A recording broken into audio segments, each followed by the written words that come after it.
La nuit a donc été dure, mais le pire est encore à venir. Eh oui, pic de chaleur ce jeudi, jusqu'à 43 degrés attendus par endroit. 20 départements du Nord au Loiret, en passant par la région parisienne, sont en alerte rouge.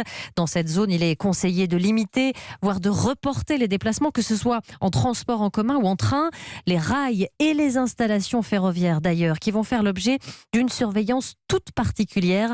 Reportage à Bordeaux de Stéphane Place pour Europe 1. Près d'une centaine d'agents ici en Nouvelle-Aquitaine qui tournent, pour reprendre le jargon de ces professionnels du ferroviaire. Tourner, c'est effectuer des surveillances durant ces périodes de très forte chaleur sur des zones sensibles où les rails peuvent se dilater, comme l'explique Bruno Prieux, en charge des infrastructures chez SNCF Réseau dans la région. Le rail, on le contient au niveau dilatation à travers les traverses et le ballast, mais lorsqu'on n'arrive plus à le contenir, il risque de se déformer. La voie part comme un chewing-gum. C'est une température au rail de 45 degrés. Et ce qu'il faut savoir, c'est qu'au-delà de 30 degrés ambiants, déjà avec l'ensoleillement, l'engasinement de chaleur dans le rail entre le jour et la nuit, on peut atteindre ces températures assez facilement. Et on mesure à travers un thermomètre qui est dans un coupon de rail à proximité ce seuil de 45. Et puis, il y a ce dont on entend parler tout le temps, ce sont les caténaires. Alors la caténaire, c'est un point de vigilance particulier, surtout sur notre région du sud-ouest, parce que nous sommes une caténaire de type 1500 volts. Les premières électrifications se sont faites en 1500 volts. Et elles avaient une plage de régularisation que les températures actuelles dépassent. Donc on est obligé de la surveiller, voire d'abaisser la vitesse des trains afin de la préserver. Tous les trains, par exemple au sud de Bordeaux, on les limite à 100 km/h, jusque tout le sud, jusque Hendaye, jusqu'à Pau. Une vigilance particulière, site par site, avec un œil permanent sur les évolutions des températures. Bordeaux, Stéphane Place, Europe 1.